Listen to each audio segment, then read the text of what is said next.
The tactics used by the Gallian army prove effective, and like Flagere before it, Mugil falls to claw and steal.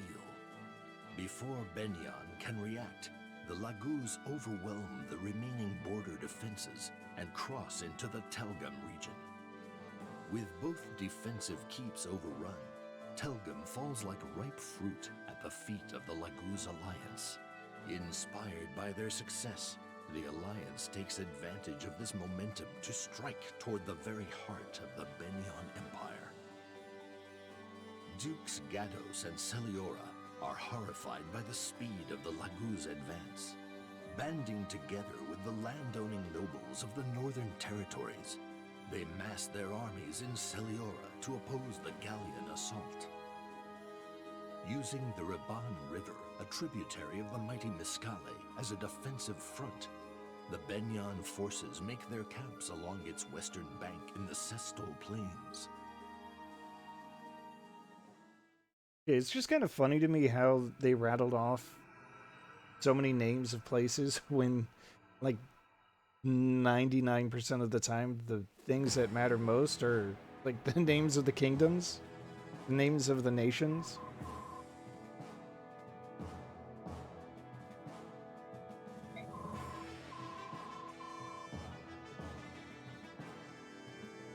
I guess capital cities matter too.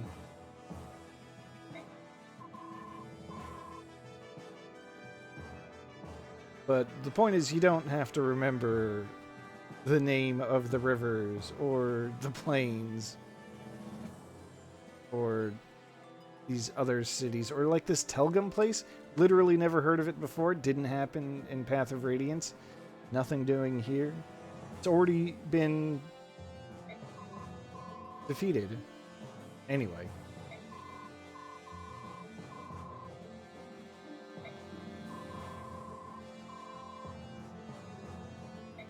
Alright, so we gotta hurry. Don't want to get caught in a pincer.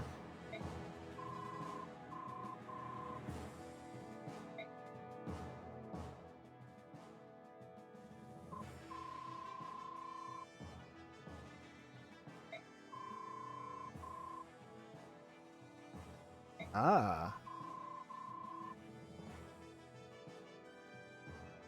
Weird that they had, like, a fade to black to do this, like, for Ranulf to explain it. Only for Titania to say, oh, I get it, so this is what you're going to do. Like, normally, if you're going to do that, you're not... Like, from a storytelling perspective, you don't, like, explain... Whatever. Hi, Frost. Point is, I don't know why they couldn't just have Ranulf say, we have a plan, we're going to attack the supply lines. I don't know why they did a fade to black, only to have Titania say, oh, I get it, you want to attack the supply lines. What's the difference? Why the fade to black? I don't know, this is where I'm going to start to get more nitpicky with the game, I think.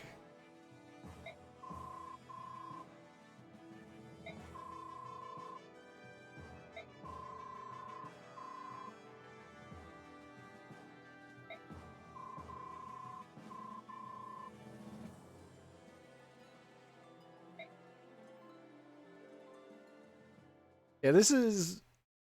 I don't know how much you've managed to see of Radiant Dawn, Frost, but this is part 3 out of 4 parts. Yeah, maybe that's what it was.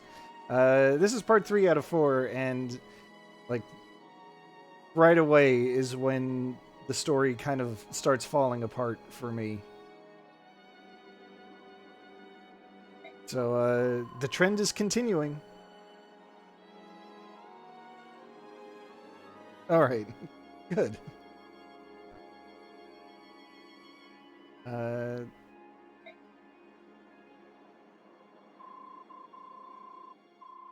It's good to see Tibarn again. The Hawk King. as beefy as ever.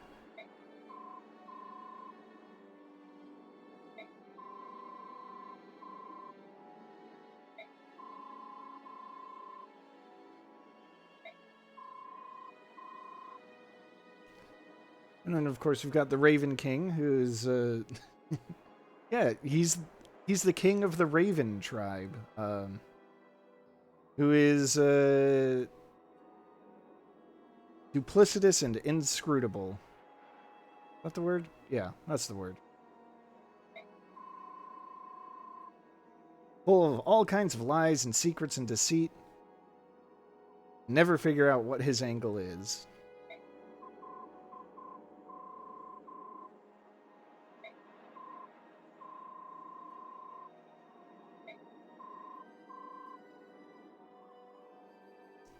He's outright telling people, don't trust me. I'm not trustworthy.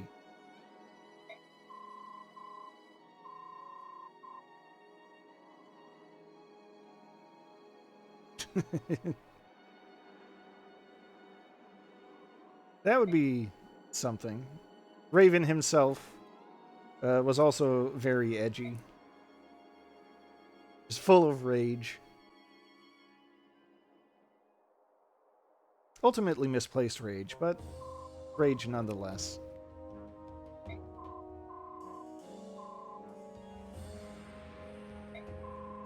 Look at this guy. He's too scrawny to be a general.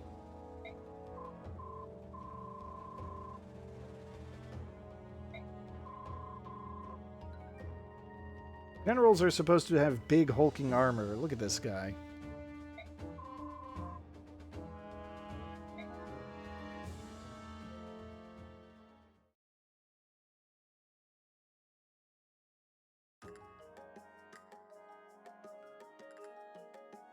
Yeah, well, that's kind of the slightly unfortunate thing about Fire Emblem series as a whole is, like, you know, you've got the main conflict, and most of the characters you meet along the way are kind of like ancillary to that conflict, so that stuff doesn't easily come out in the open.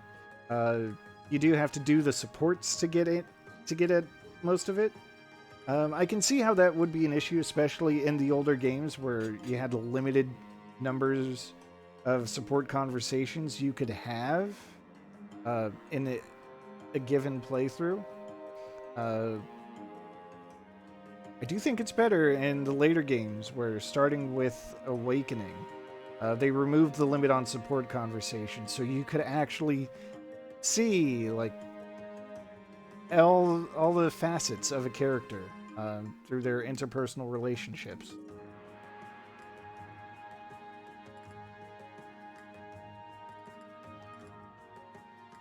God, Lowen.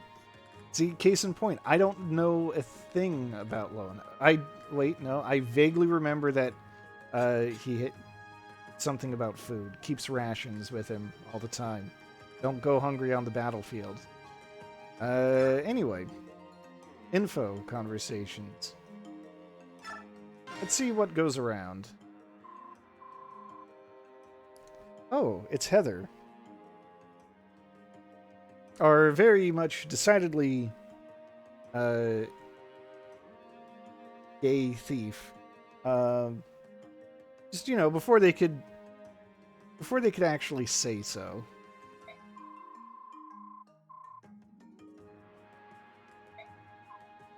But she clearly has an affinity for the women in the army and is clearly repulsed by the men.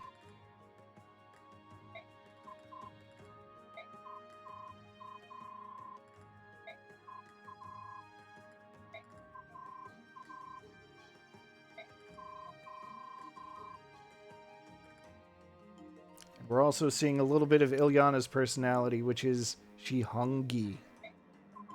That's it.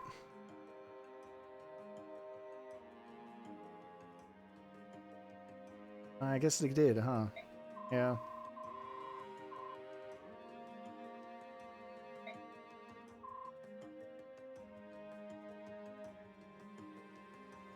Yeah, but if you look really closely, you can see that the lowercase L is just a tiny bit taller and skinnier than the uppercase I.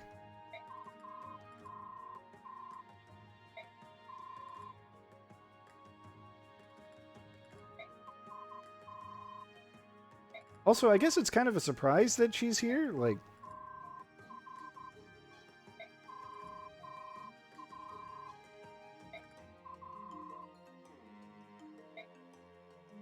there wasn't anything... Oh, wait, no, it's not that big of a surprise.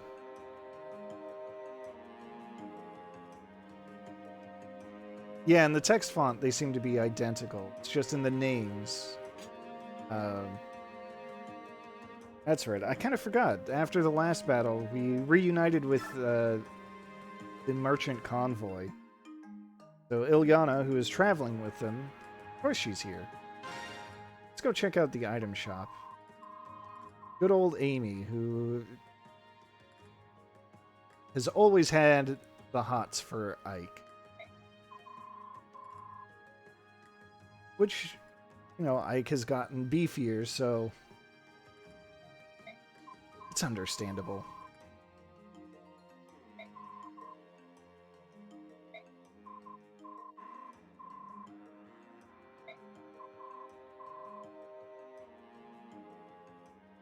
Amy's the type of person like in that that one meme that goes around where she said where the guy, you know, who's saying, "I know authors who use subtext and they're all cowards."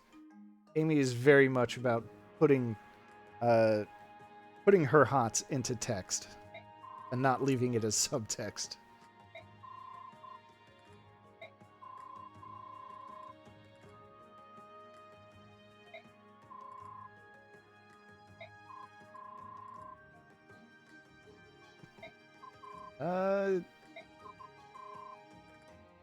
Oh, it almost worked. That voice, who could it be? It's the cold and calculating Soren.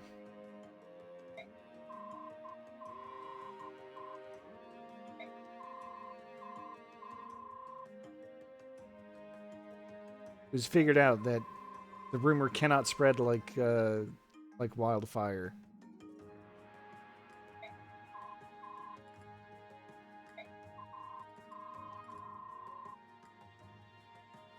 And Amy's saying, yeah, no, that's exactly what I would do.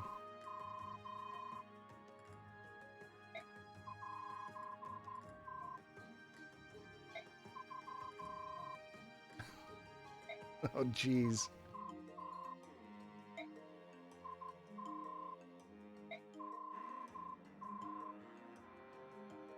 Oh, wow. Good job, Soren.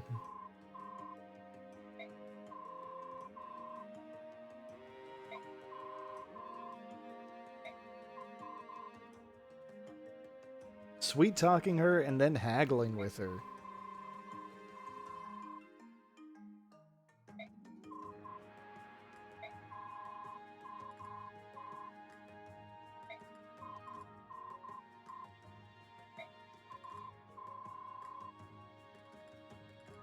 Alright, so this is actually why this is a 3-star thing. A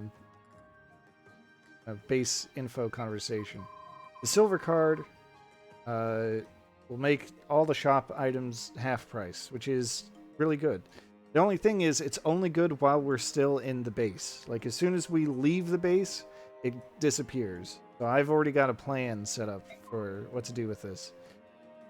And this thing about selling weapons as raw material, completely irrelevant to the English version. It only applies to the Japanese version, to a specific mechanic that, I don't know, that they just cut out of the English version. It was where you could where you needed to earn points in order to forge weapons of a higher quality. It sounds really complex, so I think the reason you won't be able to you couldn't do that in the Japanese version with the silver card is because you can sell things back at exactly the same price. So you would be able to, in theory, Just farm an endless supply of points for everything that you need. But again, totally irrelevant. They just left it in the text, I guess. All right. Let's see here. I do have some notes about the things I wanted to do to try to get this to go a little more quickly. The first things first. I'm going to award some bonus experience. So here's Ike. You can see his strength and skill is very high. They're green, which means they're maxed out. Now, I've talked about this before, but this is, yeah, probably is some kind of oversight, or maybe they didn't,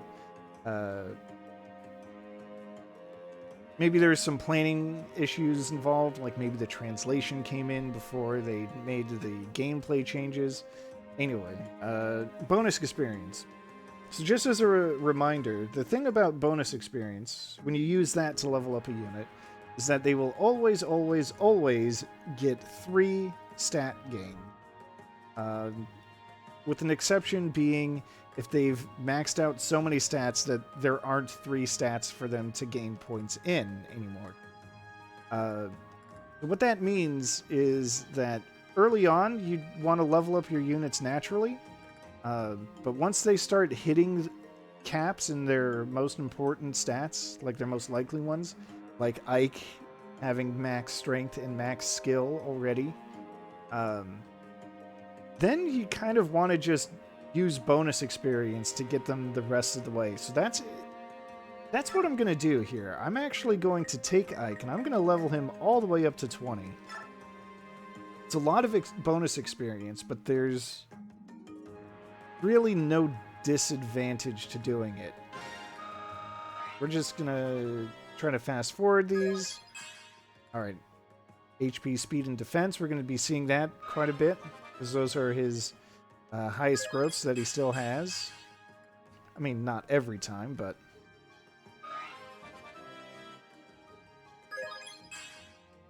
yeah.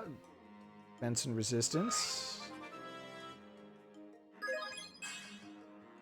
Uh-huh.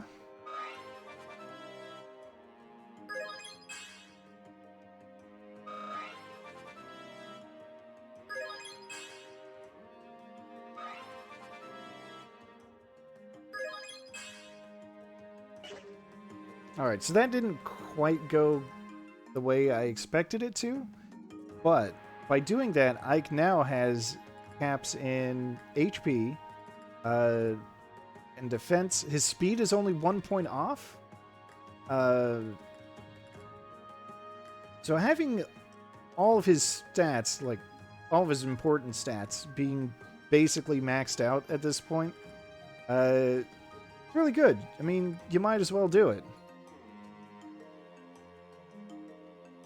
I did try this a couple of times to make sure I got this right. I think he got an extra point of resistance instead of speed, which is fine. Ike is not going to be doubled for having 29 speed instead of 30. The other thing I wanted to do experience-wise was... we'll just get Titania up to level 20. Because she's already got 2 stats capped.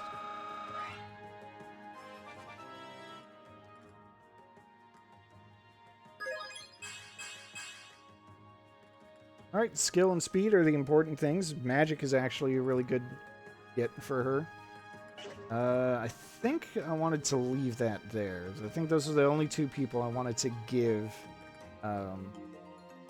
any experience to. We're going to move on to skills. So actually, I'm going to point this out first. Since Ilyana is back with the army, what I did is, in part 1, in the final chapter, I loaded her up with a bunch of skills. What this means is that now I have access to those skills right now, instead of later on. It's very much looking, you know, about 7 or 8 chapters ahead when I did that. So skills. I decided I would give Titania Imbue. What Imbue does is you can only put it on units that don't have that aren't magic based, but it restores HP every turn equal to their magic power. The reason I'm giving that to Titania is, well, she has 12 magic now, so that means every turn she's going to recover 12 HP. She's going to be extremely self-sufficient right now. Let's see. Wait. The next thing I have here, I want to give Nephany, our good old friend Nephany. I'm going to give her Vantage. It's a shame that Vantage isn't quite as useful because there's a chance of it activating instead of always activating. But it allows her the opportunity to attack first when an enemy attacks. So if she ever gets into Wrath territory, she'll have a boosted crit and then she'll attack first. So if things go well, she won't actually take an attack from an enemy when she's at dangerously low health, and she'll probably kill them with a good crit.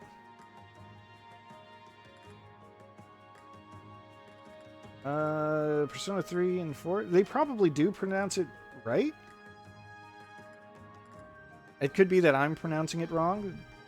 There might be some narration in this game where they say Titania, but I like saying Titania.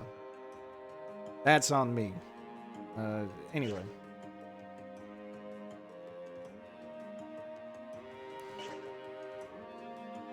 What else do I have here? Rolf. Rolf is our baby boy sniper. I'm going to give him Paragon. Paragon just gives him double experience in battle. That's it. No downsides.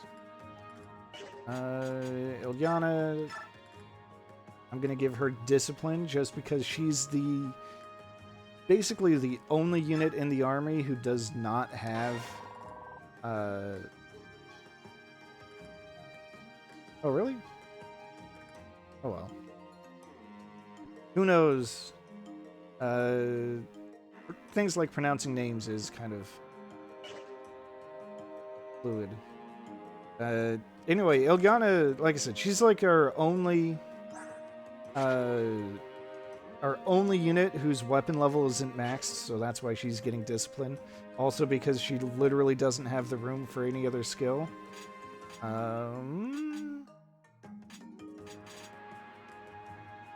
And then I've got these 3. Pass, which, lets units move through enemies. They won't get blocked. I didn't put this in my notes, but I think I'm just going to put this on Haar anyway. Because you want that on a unit with high mobility. The other thing I thought about giving him was Nullify.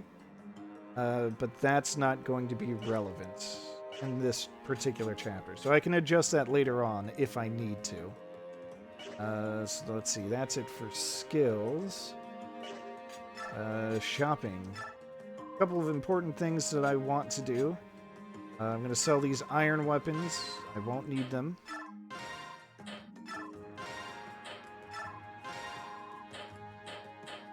Iron weapons are just too weak and worthless. I'm going to sell this blue gem for extra cash. Spectre card because that's just a silly gimmick. I'm not really going to get any use out of it.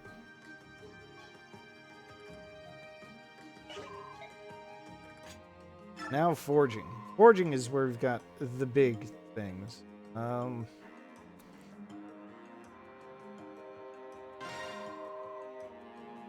so I've got plans already for all this, because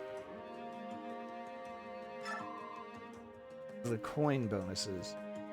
So I know I just sold that iron sword, but I'm going to make one. I'm not going to adjust it in any way because it's only 250 gold, which means I can sell it.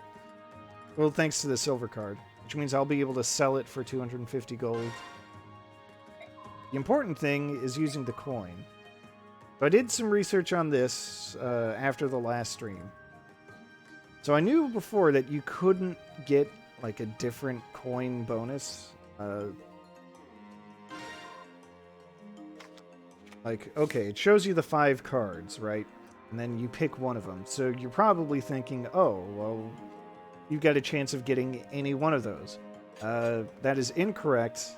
The bonus that I will get has already been determined, and it's set in stone. Like, if I do a hard reset and do it again, I'm going to get the exact same things shown, and I'm going to get the exact same result every time, no matter which card I pick. And as far as I can see, there's no way to get around it, so I can't be like, oh, well, I'll just not use a coin on this forge. I'll use it on the next one, and then I'll get the next bonus for that one. Doesn't work like that. I tried. So I'm just going to pick this one just because it's in the middle, and that's most aesthetically pleasing. And that's why I didn't put anything on this sword. Because I knew the bonus I would get would be nothing. I'm going to throw that in storage. Who cares? I'm going to sell it back soon anyway. Let's see here.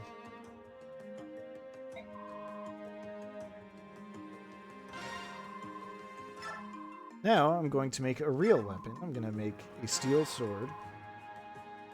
And I am a simple man. I like it when the numbers for damage get huge, so I'm just going to max out its attack power.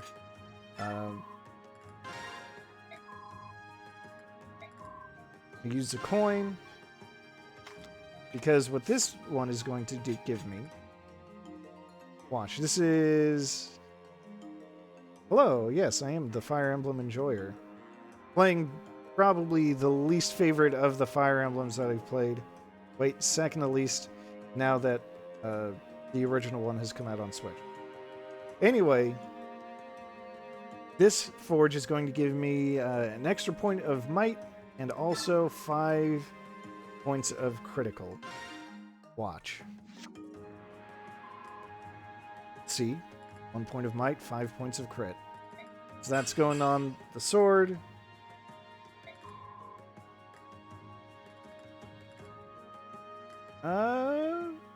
I don't know, but that is interesting.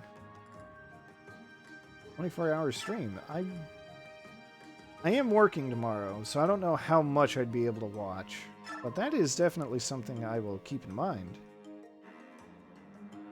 Oh, a ROM hack. Now that is interesting.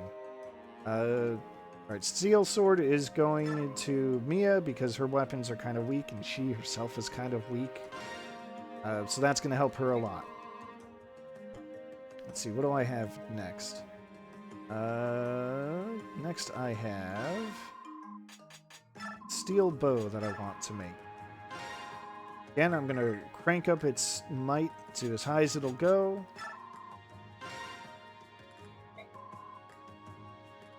ROM hack of FE6. Ooh.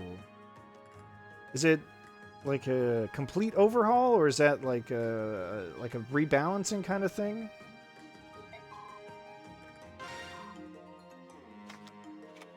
Reimagining. Okay.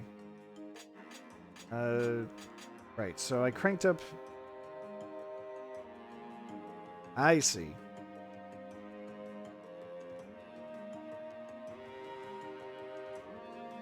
I see, okay.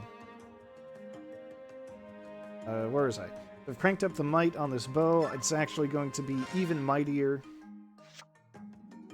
That axe gives +2. Just give that to Rolf. That now he can do some serious harm. That should allow him to overtake Shinon in terms of pure strength, and that's good enough for me because I don't like Shinon. Let's see. Next, I've got a Steel Lance. Still got enough money to crank up the attack power to max. This one is going to make the lance a little bit stronger, an extra point, which is nothing to sneeze at.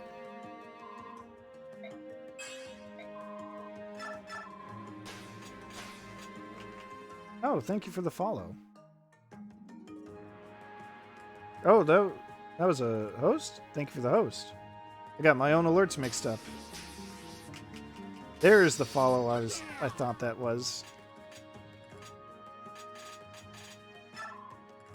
It's been so long since I've seen a host alert.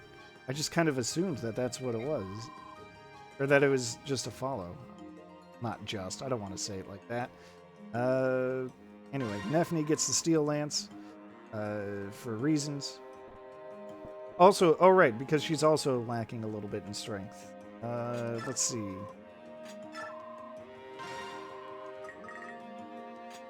Make a big old steel axe for our friend Boyd.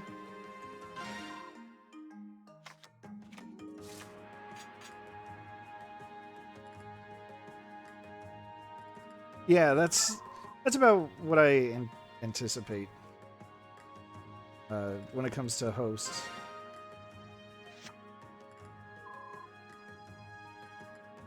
Yes, Happy New Year indeed. The steel axe has gotten more accurate, which is really handy for axes. That's why it's going on Boyd. And then I've already tested this. This is why I'm doing it. But the next two coin uses are going to be are also going to be blanks. So I'm just going to use them just to burn through them.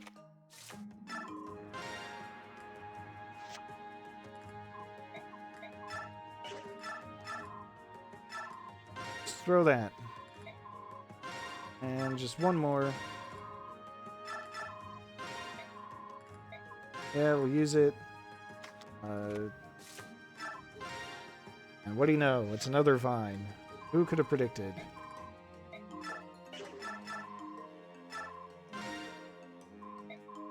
Alright. And then I do have a little bit of shopping that I want to do. Just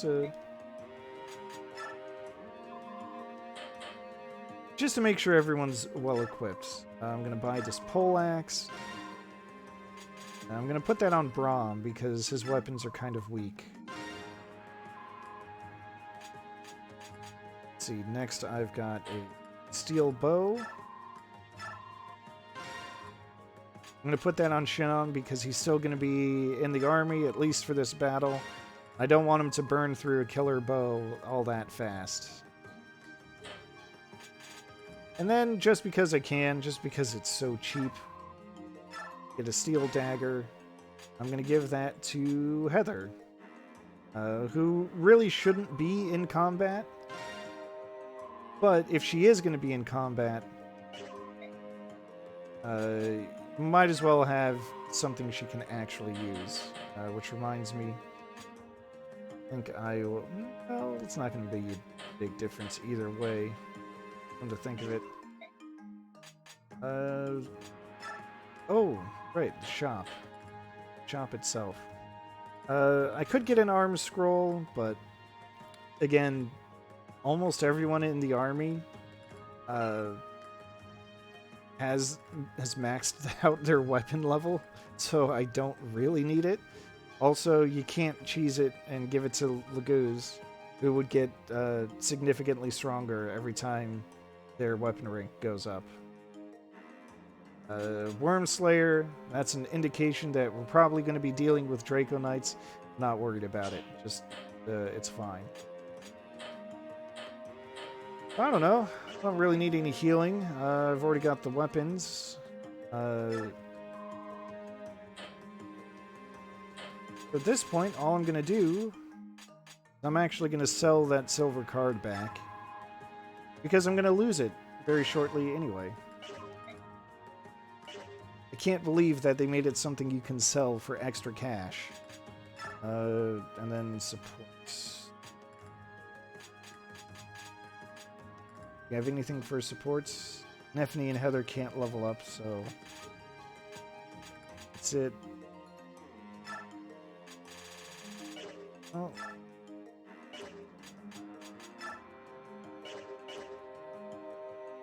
Alright. All that done. That took... Even though I knew exactly what I was going to do, that still took over half an hour, so oops. Let's just leave.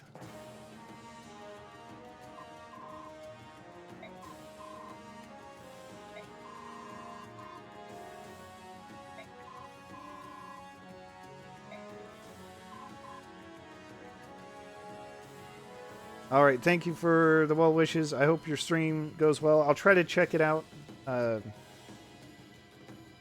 if I have time.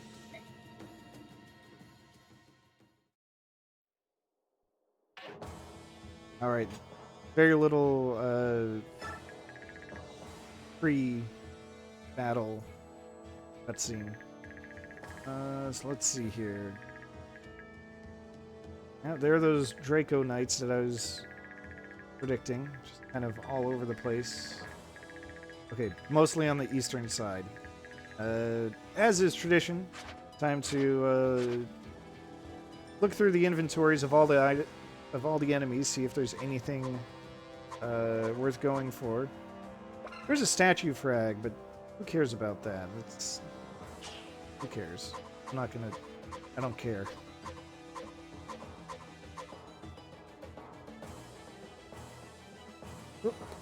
Manipulating who can shove whom, who can rescue whom, is extremely low on my priorities. I do not care about the statue frag. I guess I could sell it for extra cash if I decide to steal it after all. Reaper card, which I could also sell if I get my hands on it. Coin? Not a bad idea. Not a bad target for stealing. Making super powerful weapons is very appealing to me. That's about it. There's exactly one Thunder Sage, I think. Oh, there's another one. You know what? I'm going to make an audible on my decisions. I'm going to go back to base. I'm going to trade out that skill on Haar. I am going to give him Nullify after all. I thought it wouldn't be relevant, but Thunder Magic is his weakness, and there's that guy with bolting. I don't want Haar to get caught somewhere and just get absolutely obliterated. Alright, repositioning. I really need to reposition? No, not really. I do have the choose units screen, but literally everyone in the army so far is available. And I don't really see a big need to take anyone out. We'll just do it to it. The only thing is, I have to make sure I don't use Ike. Like, by virtue of being extremely powerful, he is going to be kind of a crutch. If things get really bad, I'll use him. He could probably solo this battle if I were into that kind of thing. But I want to train up my other units. So, maybe I should have done a little repositioning. Whatever.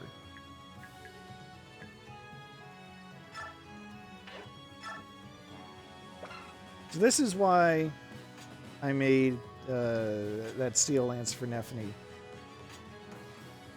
I didn't even bother adjusting the hit rate because 80 hit is already good. It's already stronger than her Steel Great Lance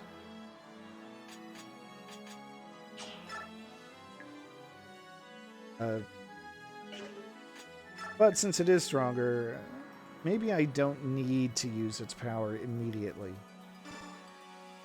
Save it for enemies that really need it, you know? That's Fire Emblem.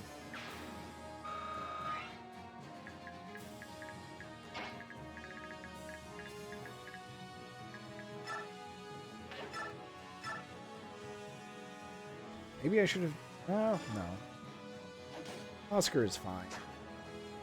He's fine.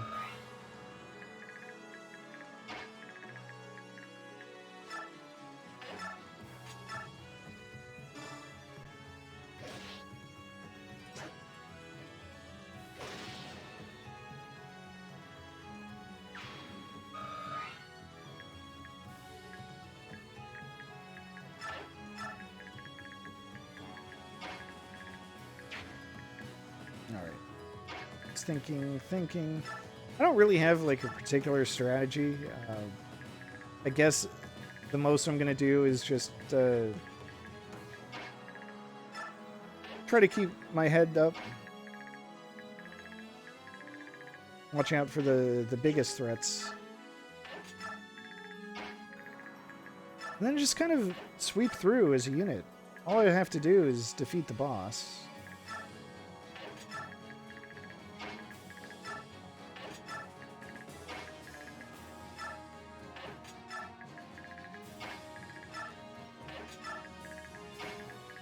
Try not to leave my squishiest units completely vulnerable.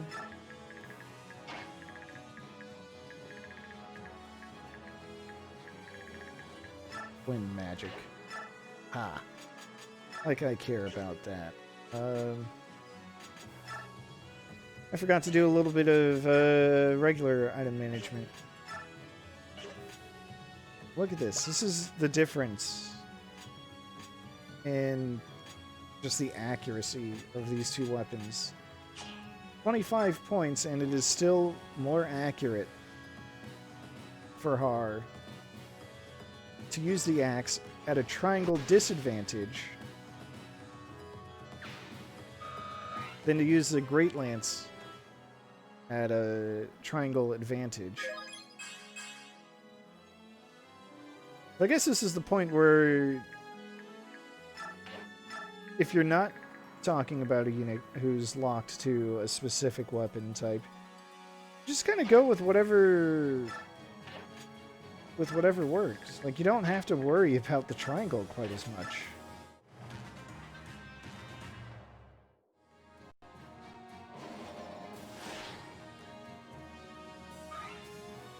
Ah.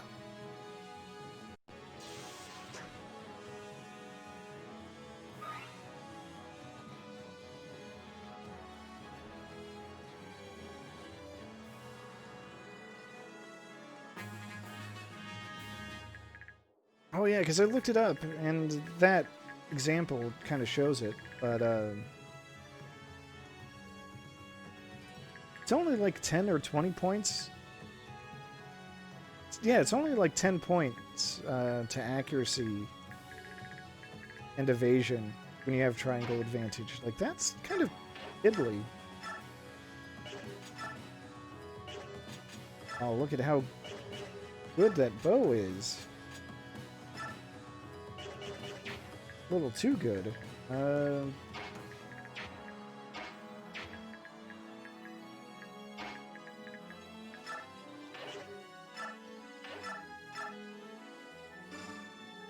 See, who cares about triangle advantage?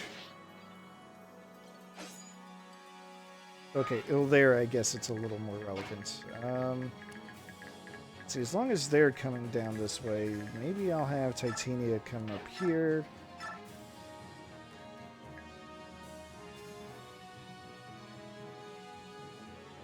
And let her gain some experience.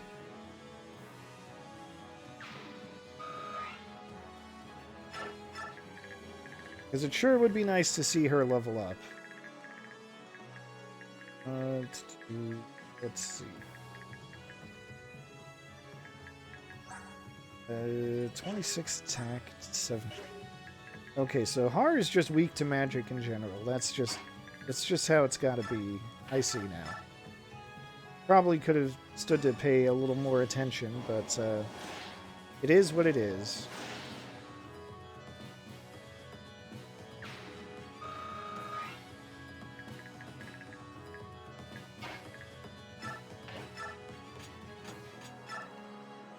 Alright, so I'll use my weakest bow just because.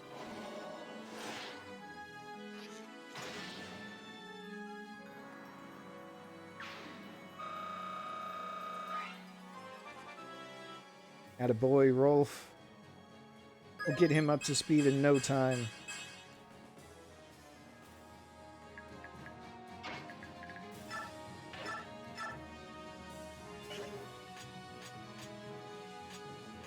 See, that's why it gave me a steel sword, because her attack is kind of low at this point. She barely has enough to two-shot this guy with her starting weapon.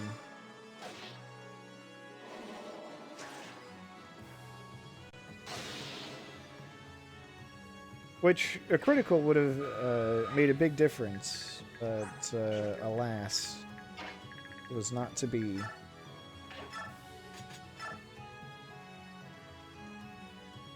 It would have been fun to give Heather a little something.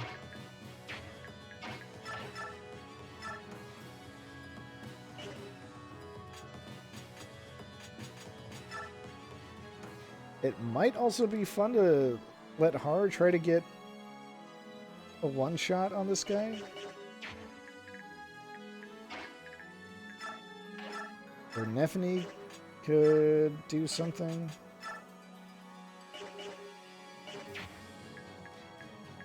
So many options at my disposal. Hard to pick.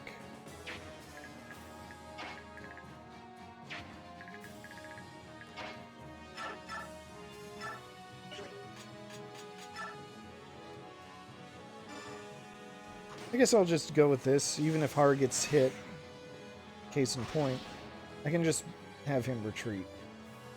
It's fine. Everything is fine. Don't worry about it.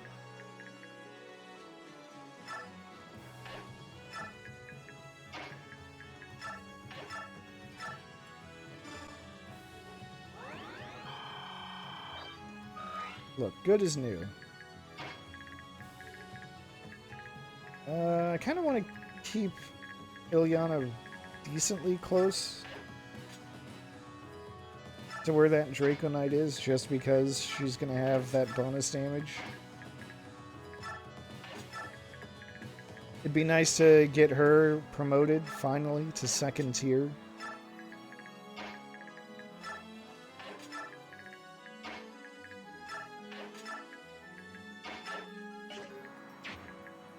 Oh, they can have a conversation that I forgot about. Alright. Another weak, generic support. Don't even know what they were thinking.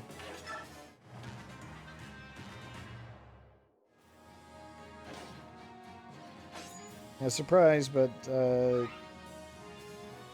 I don't think any of these enemies want a piece of Titania.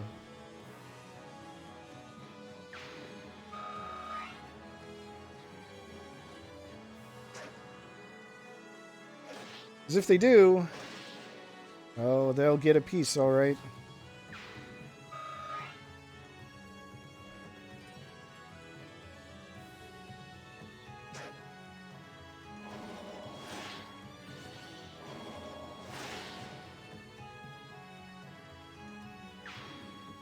Probably should have been a little more careful with Soren, because I don't think he's particularly defensive. You know, he's got 10 points. I guess it's not too bad. I don't know how strong that one enemy would have hit him, but it's fine.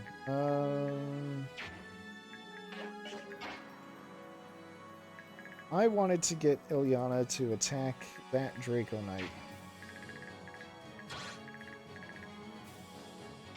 Wouldn't be able to. It's just too far away. It's fine.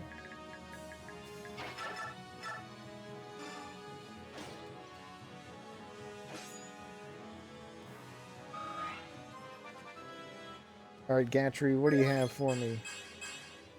Strength, skill, defense? Okay. Thumbs up.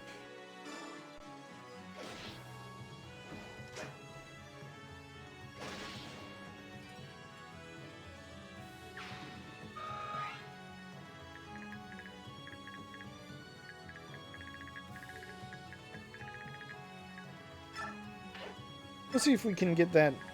Ooh. Second. 36. That's 1955. 35 damage.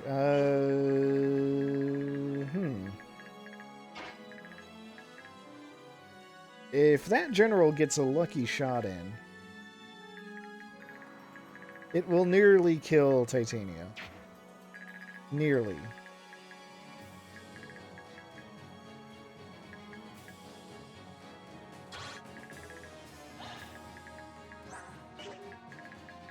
I might have already made a mistake.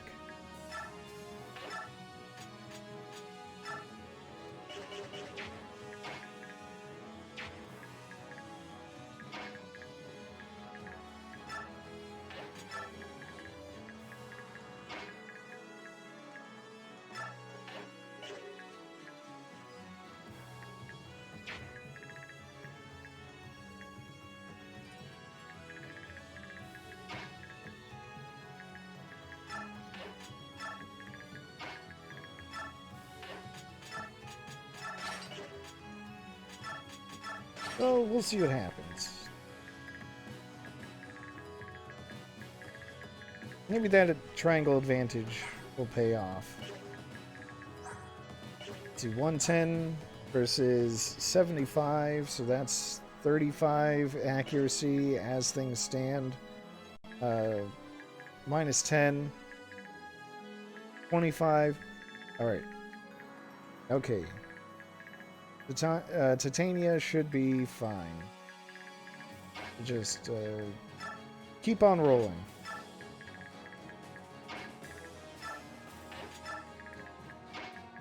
Have Boyd get some experience. Yeah, that's all he needs. Just his base steel axe.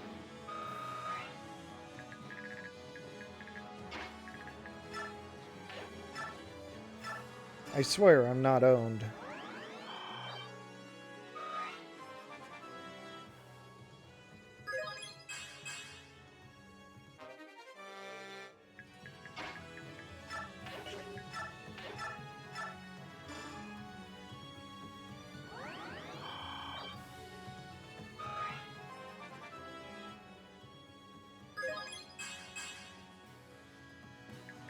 Thank you, Mist.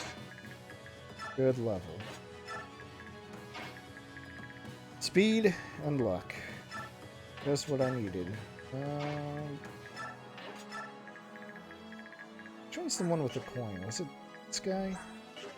Alright.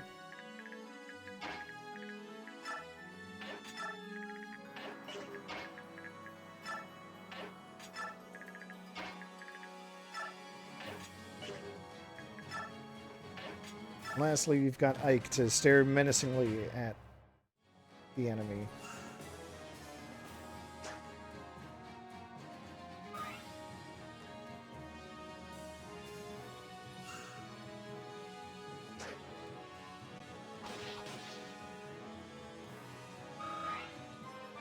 Hey, there we go.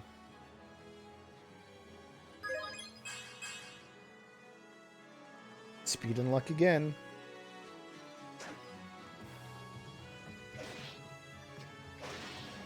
All right. Cool. This is very good. Got a class change in Ike's army. Which means we've got our first unit reaching 3rd tier. Besides the ones that the game had already given us. By which I mean Alencia and the Black Knight. In the prior parts.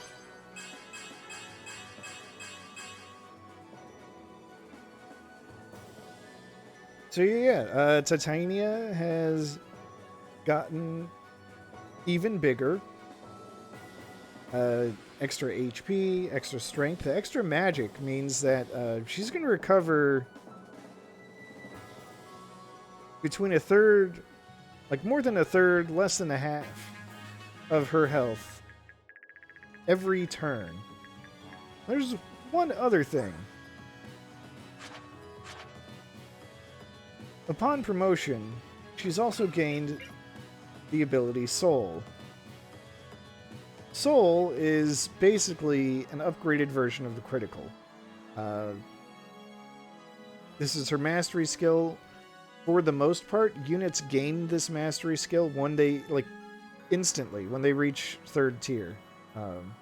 In Path of Radiance, they were granted by an occult scroll. So there were only a few of those in the game, and you could only give them to, a few units. This time, they get it for free on promotion. And, for the most part, they're stronger versions of criticals. Sometimes it'll say they'll attack with 3 times their normal strength. Which is also huge. But anyway, it is free. She will heal HP whenever she pulls it off. Titania, I think, is now very well equipped to just solo any chapter I put her in.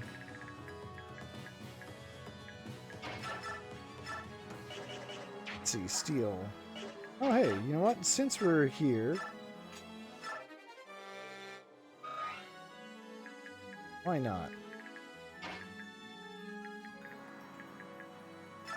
We'll give Rolf a chance to grow, even more.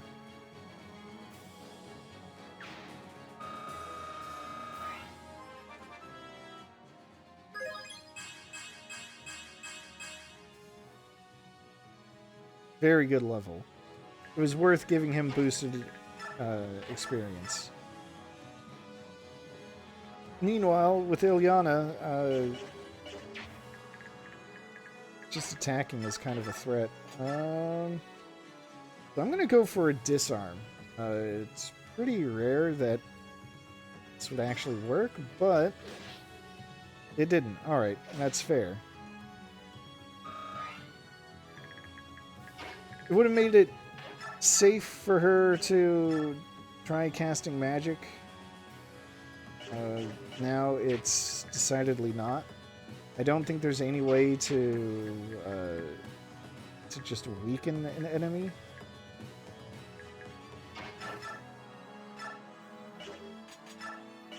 The only thing I could hope for is that an enemy or a unit that's a little too slow to get the double, which at this point I don't think is going to be the case.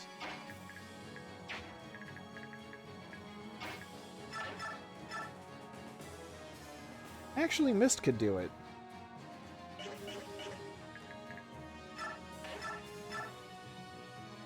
It's a bit of a gamble, but she won't die even if the enemy hits, so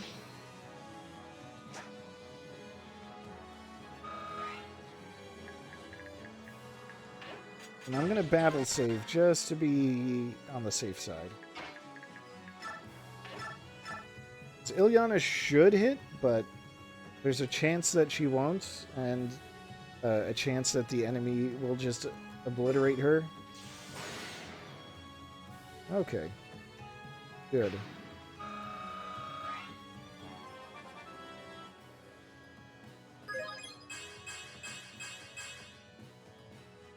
Alright. That actually helps. It was just enough to swing things in her favor.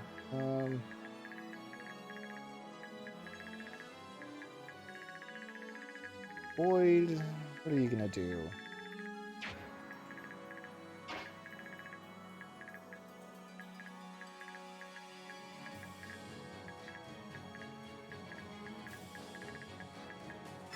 I'm going to test my theory to see whether or not Titania really could just kind of solo things.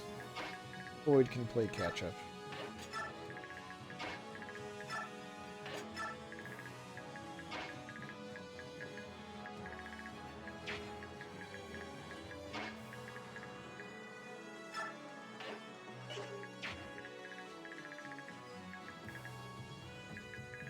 Okay, no, this is fine.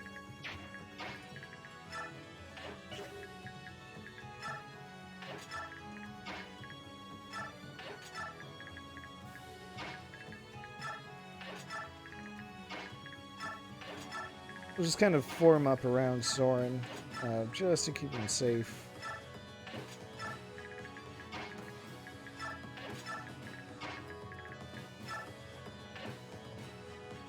And again, Ike is mostly there for intimidation purposes.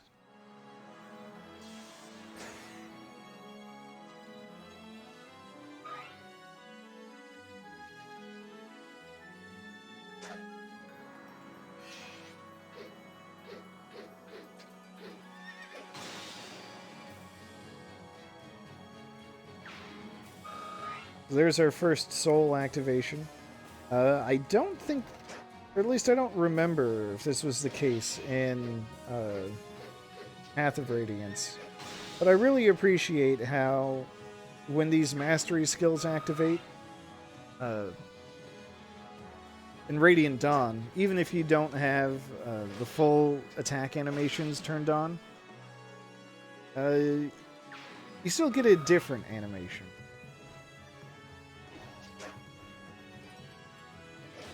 I guess what I could try to do is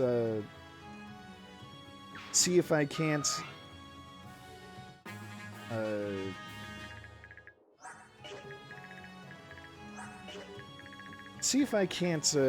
get the full animation for these. Heather, what do you have to say to Nephany?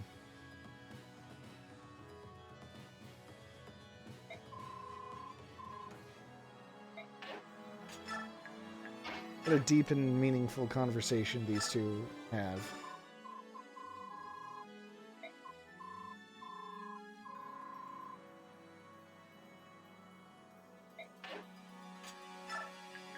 Yeah, that happened.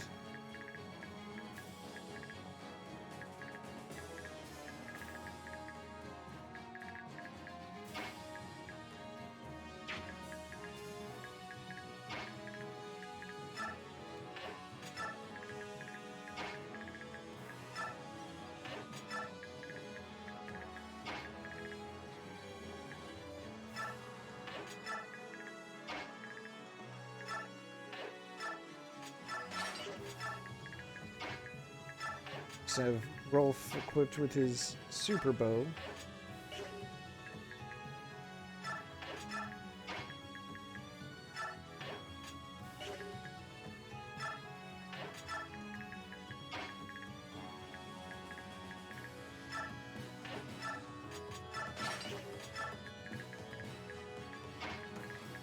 That thicket should keep Mia safe. At least that's my hope. Oh, but... Oh, that's the coin guy. Yeah. What was I thinking? I should have left her with the Wodao. In fact, it's not too late for me to do that. We'll just do a little trading and manipulation. God, that's so good that you can do that. You can just do that. Consider it a pro tip if, beautiful. A pro tip from me to you is, if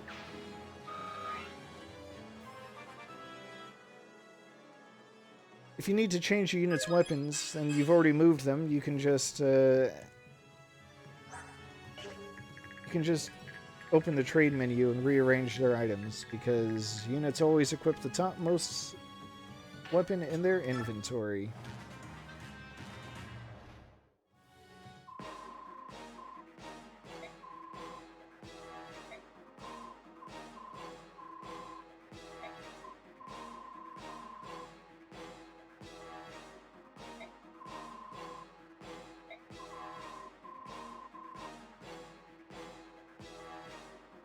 Ike is not wrong. This guy really has no chance to win.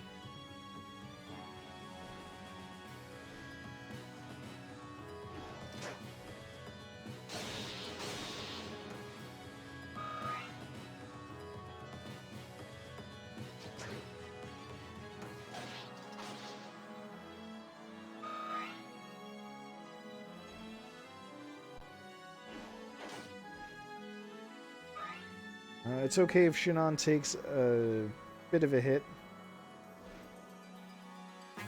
Ah, the complication has arisen.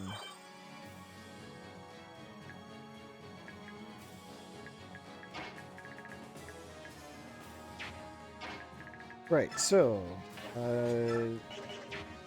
making sure he still has room.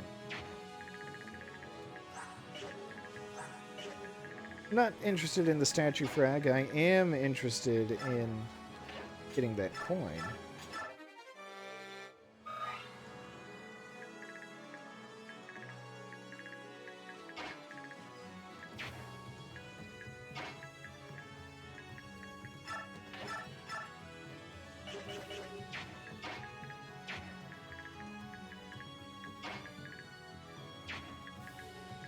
Then I've got decisions to make about how I want to deal with this, because I do have plenty of options.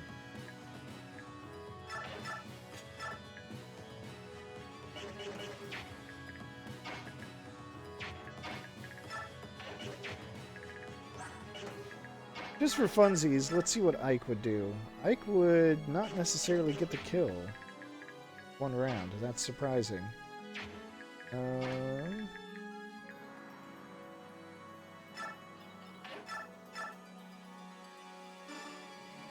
Yeah, we'll go for it.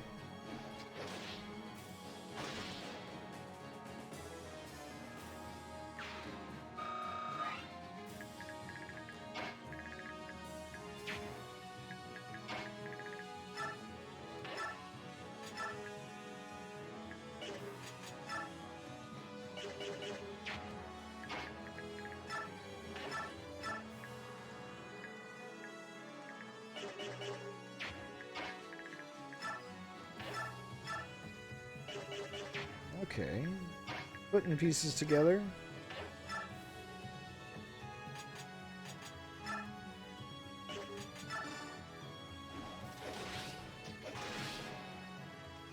Beautiful.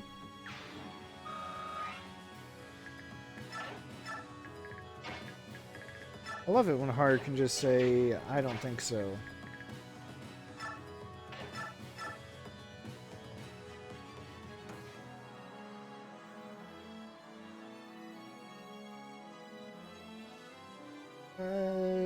It's silly, but it's fine.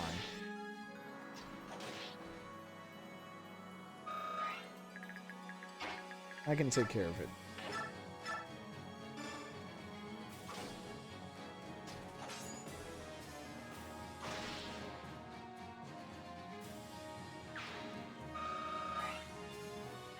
See, it's fine. Magic though, Nephany, really? But do you want to get that Imbue scroll? Is that what's going on here?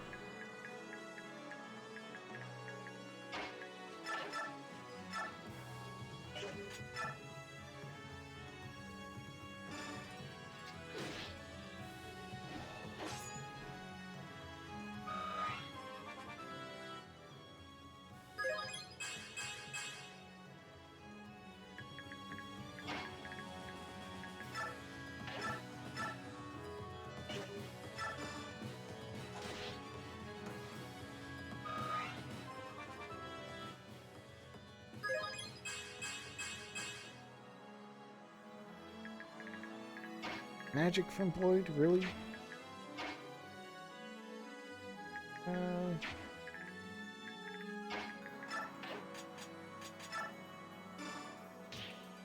Alright. I shouldn't regret this. That should give Ilyana a promotion, which will at least... Oh no. It only gets her to level 20, doesn't it?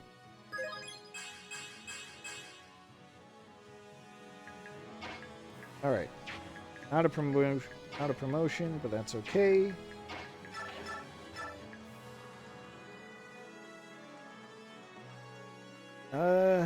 Mia would need 2 crits to finish this guy, but can inflict some harm. Very serious harm. Well, let's just do it and be legends.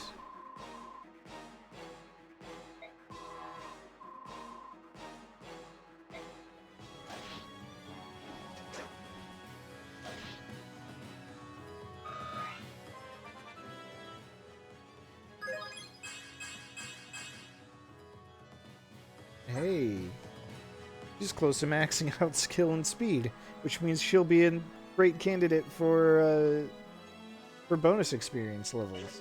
Just one more level ought to do it for her.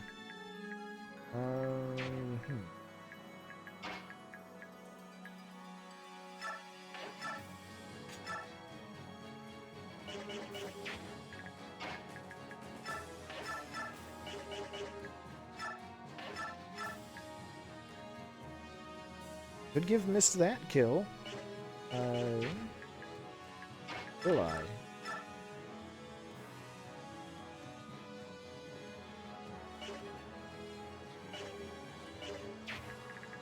Let's see. 38 attack. Okay, Soren could handle that.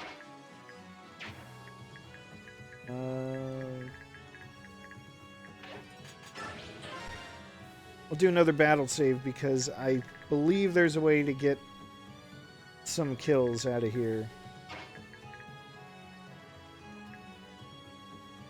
And also take out the boss.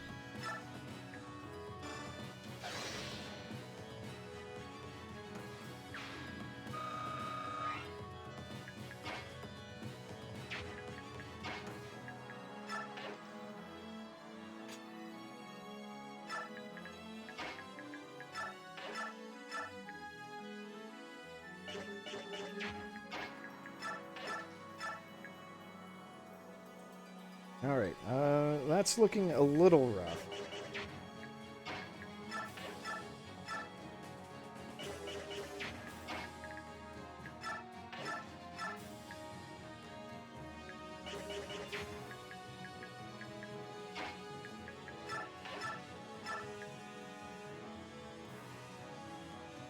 Alright, well, we'll just let Shannon do it anyway. Alright.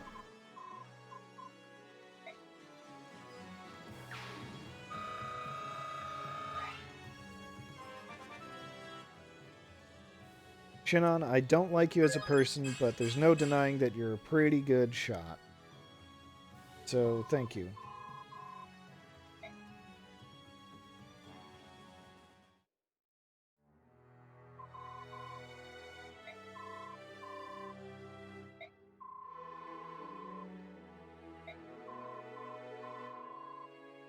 Alright, so poor leadership on the enemy side. Imagine that.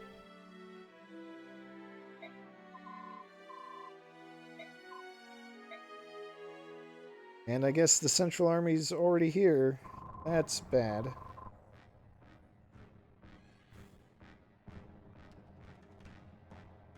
Oh, geez. I think the emulator is struggling because it just doesn't like seeing all these models rendered at once. I don't think there's anything I can do right now to fix it.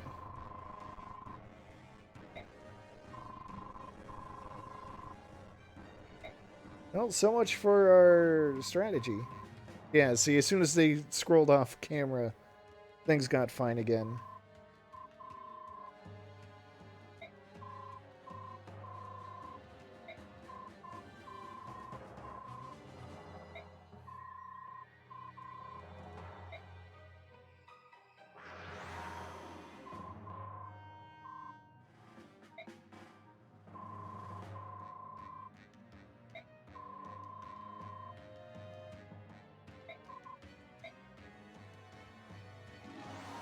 Well, we've got a cat fight on our hands.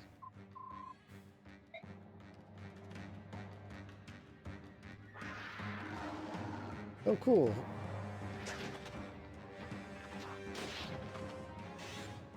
Oh.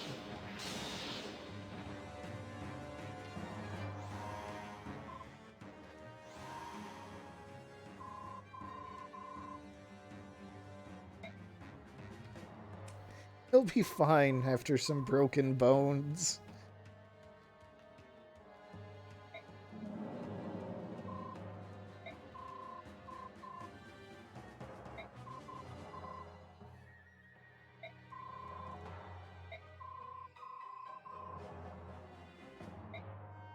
Well, at least Skrimir isn't that bad. Oh, hey. It's General Zelgius.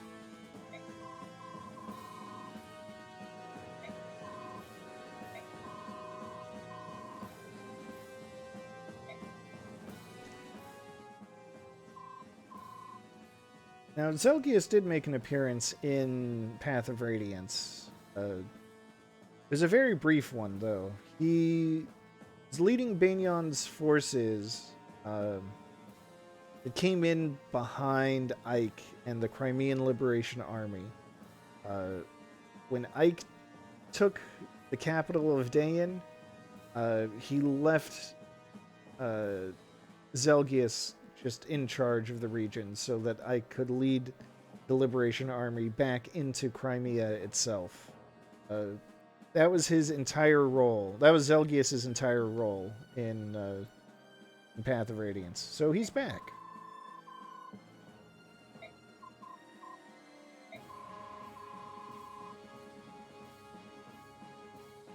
And, oh no, there's no single commander.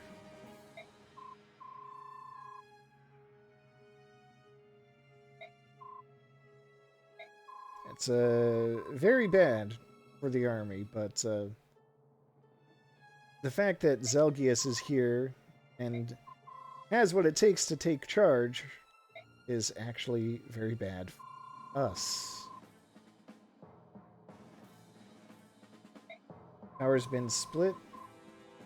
That's kind of always been true, though. It was true in Path of Radiance, anyway.